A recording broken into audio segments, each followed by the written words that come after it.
Welcome back to the Word on Fire show. I'm Matthew Petrusik, Senior Director of the Word on Fire Institute and the new host of the Word on Fire show. Thank you for joining us. Euthanasia and the culture of death. St. Pope John Paul II used the term culture of death in his 1995 encyclical Evangelium Vitae to capture the secular world's dark confluence of poisonous ideas and practices that lead directly and indirectly to spiritual and physical ruin. Sadly, the encyclical's warnings have only become more prophetic and more prescient over time. We've seen that the culture of death has advanced on many fronts, but today we'll be focusing on the increasing legalization of suicide in the United States and abroad. To date, 10 U.S. states and Washington, D.C. permit assisted suicide. Many more states, including our home state of Minnesota, are likely to legalize it in the near future. Here to discuss the issue and how Catholics can and should respond is Bishop Robert Barron.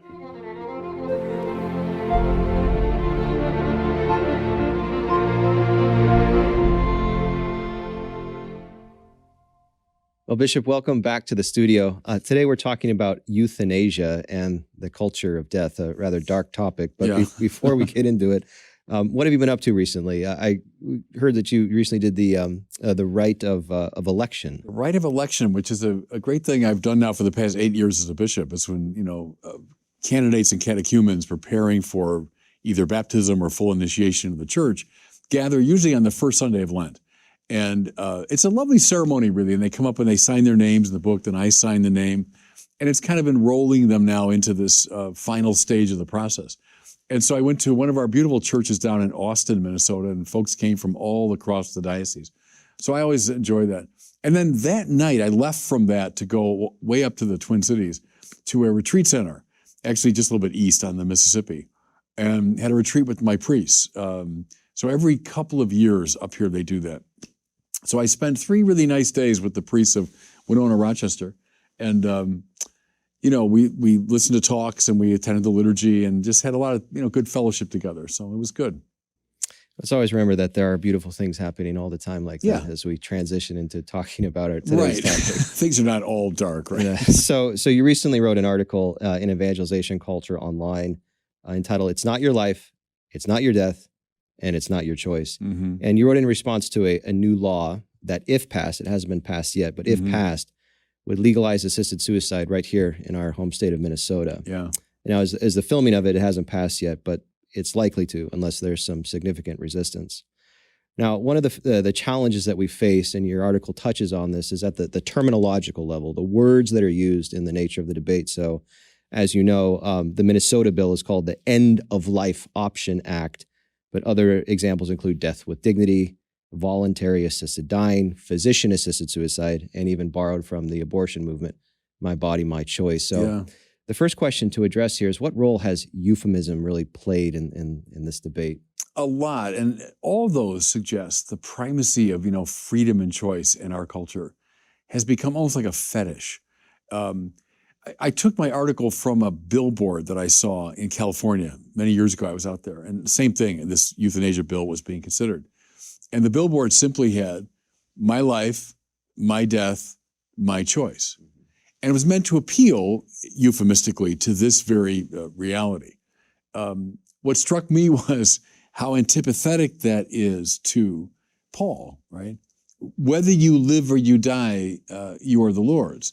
It's not my life, it belongs to Christ. Not my death, that belongs to him too. So whether I live or die, I am the Lord's. There's a fundamental shift in consciousness from I belong to someone beyond myself. I belong to the Lord.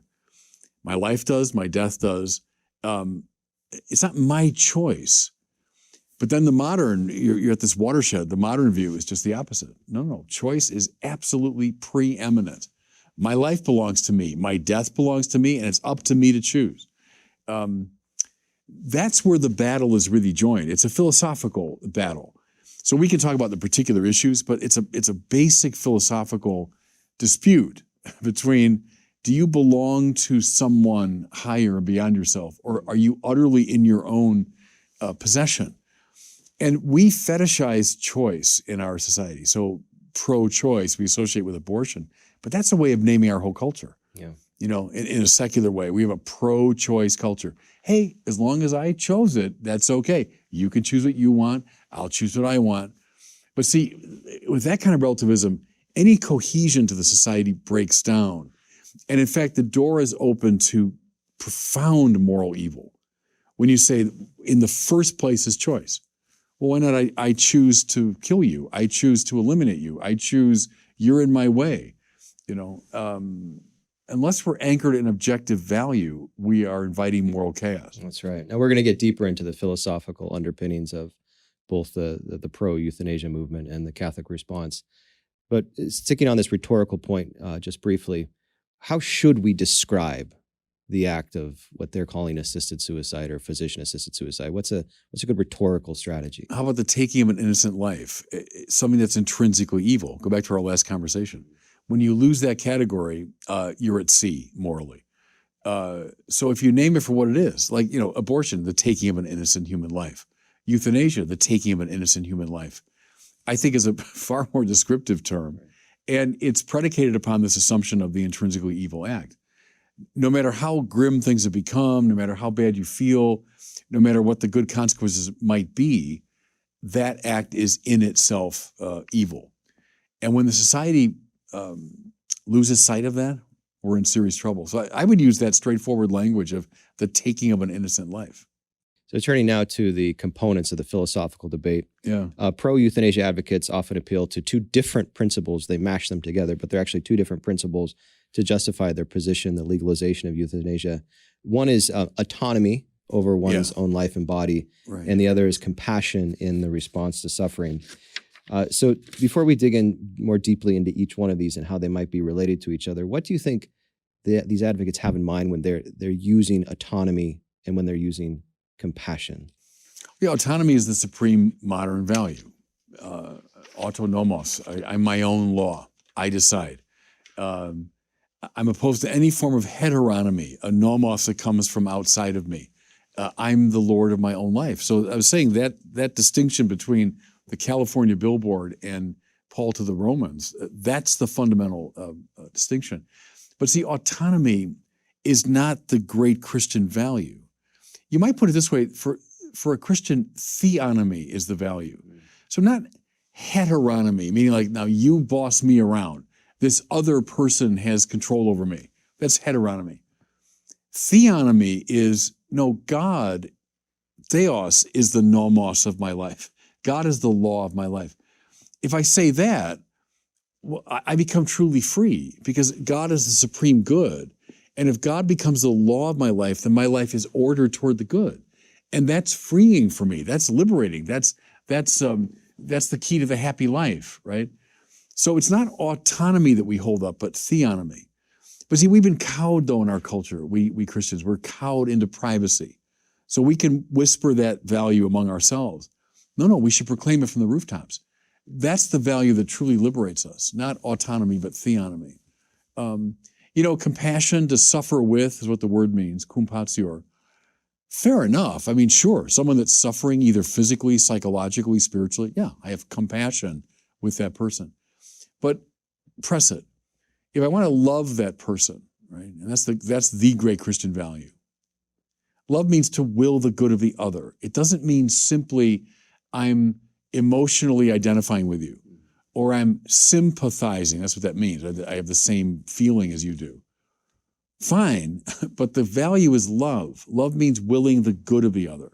So you can't say that I'm expressing love by killing you.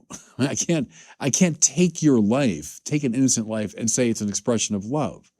So I'd press it that way. It's not autonomy that we want, it's theonomy. It's not really compassion in itself. It's love that we want.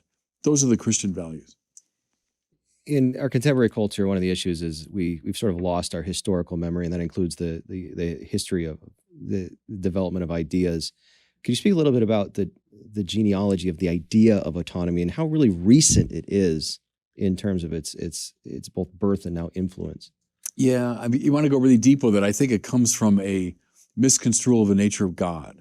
So when God was seen, as I often say, as ipsum esse, as the sheer act of to be itself, in which all created things participate. There's Thomas's vision. When that's lost, and that happened for a number of reasons, and God becomes more of a heteronymous figure, outside. Think of deism that was very influential at the founding of our country. Well, for a while you might put up with that God, but after a time, you're going to find that God oppressive. And how at home we are with that language, like an oppressive power from outside telling me what to do. Well, as I'm moving in that direction, I begin to say, look, I don't want that heteronomy. I want autonomy. I want to be free. I want to be the one that disposes of my own life. The key is recovering a proper sense of God, where God is not an other that's hovering threateningly outside my freedom. But God is the deepest ground of my own being. God is, I often use the image of the burning bush, right? That as God comes close, the world becomes more beautiful and more luminous. That's why I like the way you're pursuing the question, because all of these things, they're moral questions, yes, but then keep going. They're metaphysical questions. They depend upon basic metaphysical perceptions. In this case, the right understanding of God is not a threat to us, but is the one that makes us luminous and beautiful. So let's now turn to the relationship between the principles of autonomy and compassion, still trying to understand the secular conception of them. Oftentimes they're presented together as if one implies the other. To be autonomous necessarily implies, showing compassion, and compassion implies autonomy. But are they really connected? For example, if we truly embrace the secular conception of autonomy, why would we limit assisted suicide only to those who are suffering, right? Yeah. Yeah, I mean, if you absolutize autonomy, then you're completely in charge of your own life, and you can determine what your values are, and you can make every decision you want. Sure. And if, look, I have compassion for the suffering of people, well, then why not put them out of their misery? Why not, out of compassion, solve the problem? But we can't stay simply within that little narrow framework. You've got to move into the proper moral and metaphysical framework about the good and the seeking and finding of the true good. That's the metaphysical issue. So proponents of assisted suicide often regard what's called the slippery slope argument as a straw man. And the argument says, well, look, if we legalize it, we're going to eventually use the same law to involuntarily kill those who are either incapacitated or otherwise incapable of resisting. And they respond to the argument, no, we can carefully construct the laws in a way, well, that will not happen. What's your response to that? Well, the response is it's empirically false. I mean, you can see the slippery slope. Look in Canada, look in parts of Europe, where indeed these originally rather restricted euthanasia laws have devolved very quickly into very aggressive expressions of real violence toward people. So I don't think that's a theoretical issue at all. I think empirically you can see we're on a slippery slope. And you're always on the slippery slope, Matt, when you bracket the intrinsically evil category. Oh no, it's not intrinsically evil. Under certain circumstances we can. And then you bring in, oh, sure, look how the person's suffering. And oh, look, what their own autonomy. Oh, look at the way their family's affected. Well, sure, once that category of the intrinsically evil is gone, then you can justify anything. Can I go back? This is when I was a young guy in the seminary, and all the vogue at the time was this proportionalist ethic, which kind of had the same structure. There wasn't anything really intrinsically evil about a given act. It all depended on consequences, and you kind of measured good and bad, and then you made a proportional judgment, right? I remember taking that in, and there were bright, convincing people that were laying it out. But I remember the day, really, when it occurred to me, I could justify anything under this rubric. If this is the way to think about the moral life, I could, in principle, justify anything. Why not kill this person if there's enough good that comes from it? I mean, why not put this poor old person out of his misery if enough good comes from it? That's I would say, by its nature, a slippery slope scenario. Once I say no intrinsic evil, measure the good and evil, I can justify whatever I want. So I think the church has got to be a bulwark against that. Who else in our society is speaking these fundamental moral truths? I don't know. Like an academe, you're not going to find a lot of people who are defending classical morality. So the church, I think that's part of our job, to be a bulwark today. So, Bishop, if someone comes to you and says, look, this is a foregone conclusion, this is what society wants, they want to head in this direction, so what we should do as a church is to try and make the laws as restrictive as possible, try to write the laws in such a way so that we'll avoid these unintended consequences down the line. You say what to that argument? Well, no, if you're dealing with the intrinsic evil, you can't do that. There's a prudential argument, and we've engaged this around the abortion question. If there are some proposed laws that might restrict abortion, the church has said, okay, we'll accept whatever we can get. We're not conceding for a moment that abortion is anything but intrinsically evil. But if the society at the governmental level is willing to say, well, we'll set up certain restrictions, okay, I can accept that. So there's there's room for prudential judgment there, it seems to me. But you can never legislate in a way that allows for the intrinsically evil.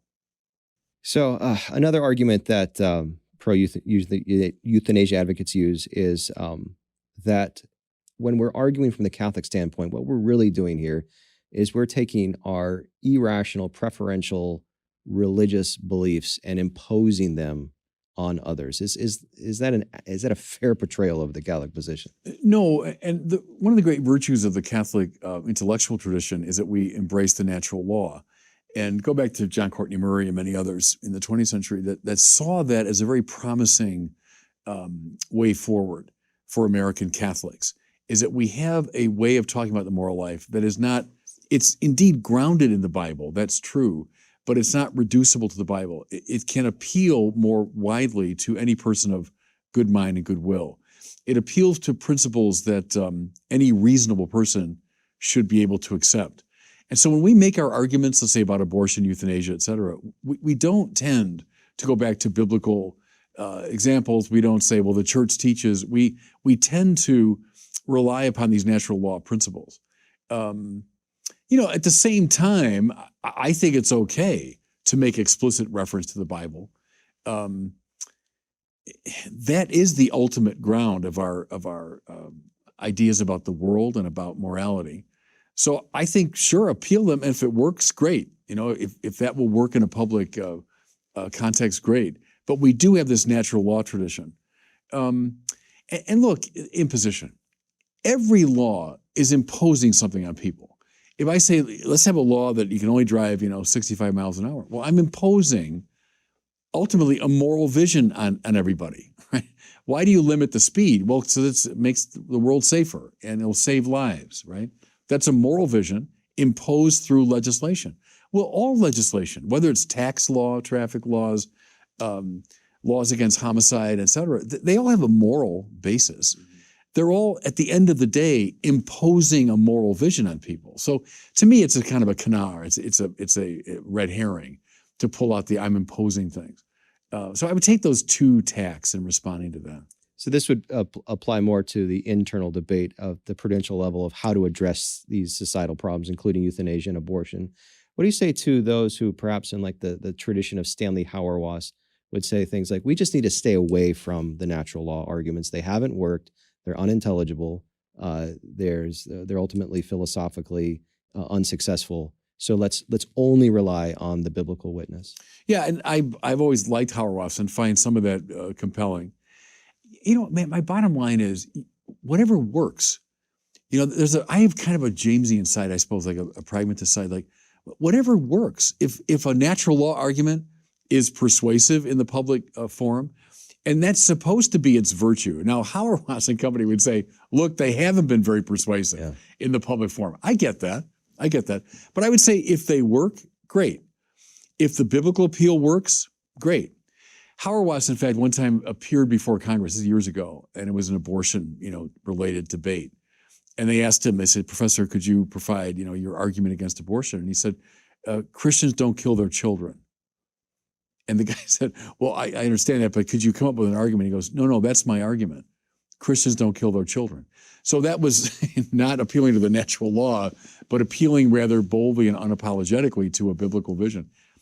I'd say whatever works, try it, use it. You know, as a Catholic, I have an affection for the natural law tradition. I think it can and does persuade people. Not always, and maybe the Bible is more compelling to the public. To draw it out and look at the implications of the way that we frame the debate, natural law and biblical, is it fair to say, though, that at some level we have to appeal to the natural law in the sense that we can't only appeal to revelation to have laws in a society? Is it fair to make that claim?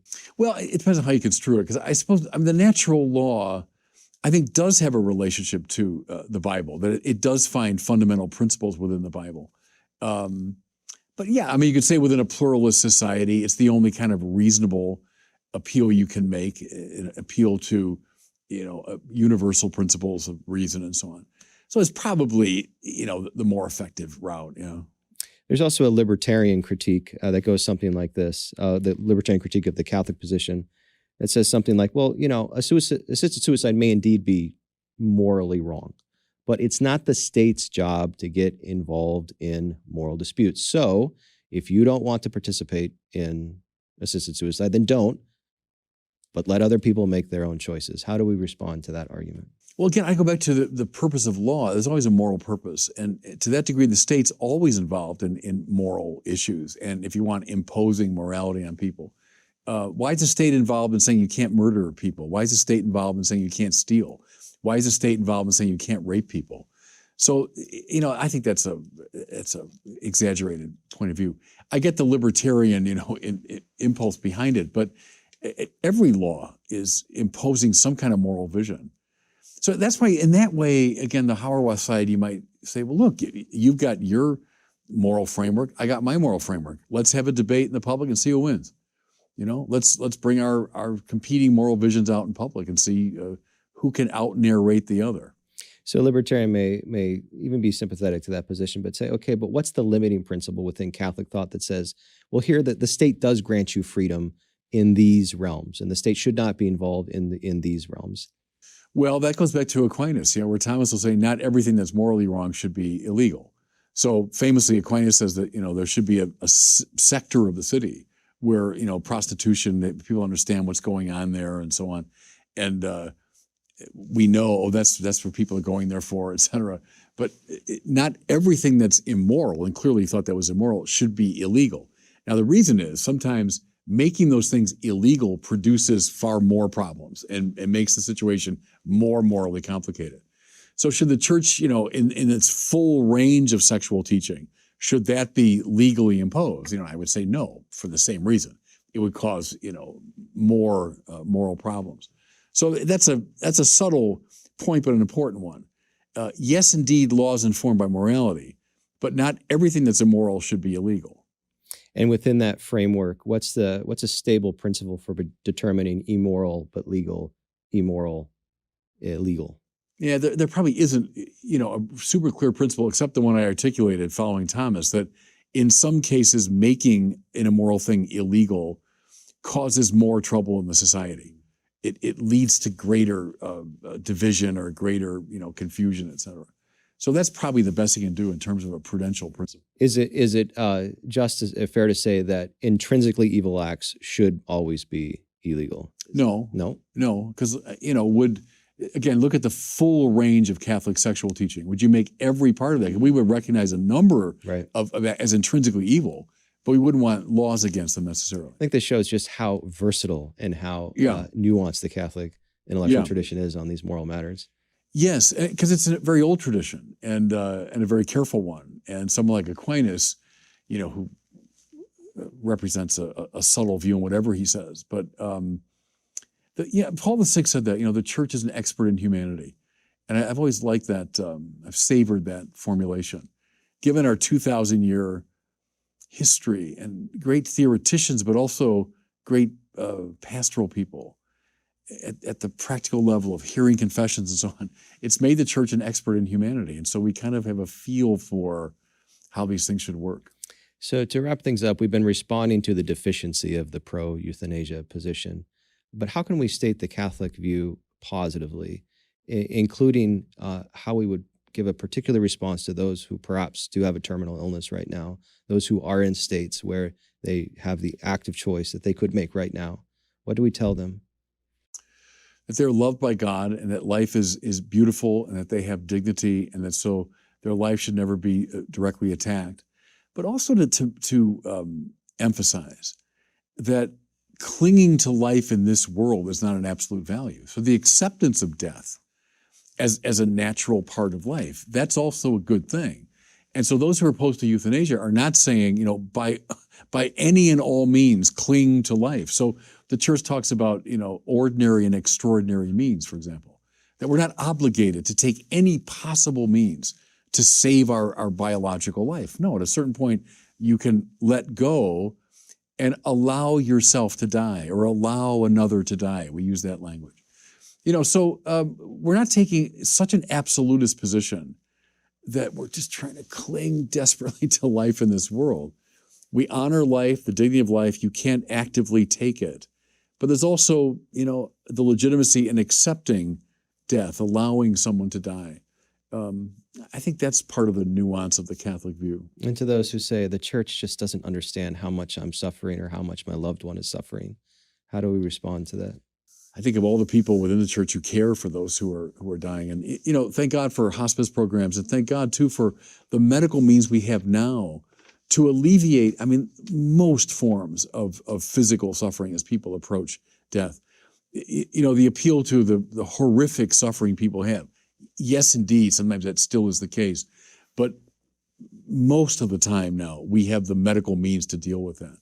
But I would say that the church has so many people and institutions that care for those who are dying. We're well aware of those dynamics. Well, thank you, Bishop. It's now time for our listener question. This one comes from Dara from Massachusetts, who asks about praying for the dead. Okay. Hi, Bishop Barron. My name is Dara. I live in Acton, Massachusetts. And I just have a quick question. I've had a season of quite a bit of loss, both friends and family, young and old. And I'm just wondering, why exactly do we pray for the dead? And can I pray for the dead souls of atheists and non-Catholics? Thank you. Yeah, thank you. To the second part, yes, absolutely. Why do we pray for the dead? The same way, the reason we pray for the living, as an expression of solidarity in God. So we reach out to those who've gone to a different dimension, but are still in relation to us, still connected to us. And we pray for them the same way we pray for each other here on earth, for the divine help, the divine grace. And yeah, of course you can pray for anybody. God's mercy reaches out to all. And I think praying for the living and the dead, which is one of the spiritual works of mercy, expresses that. So absolutely. Well, thank you so much, Bishop, for joining us welcome. again. Look forward to seeing you again soon on the Word on Fire show. Good. Thanks, Matt. That does it for us today. Thanks for joining us on the Word on Fire show. If you're interested in learning more about how Word on Fire can help you grow closer to Christ and become a better evangelist with and for others, consider joining the Word on Fire Institute. Check us out at institute.wordonfire.org. That's institute.wordonfire.org. See you next time.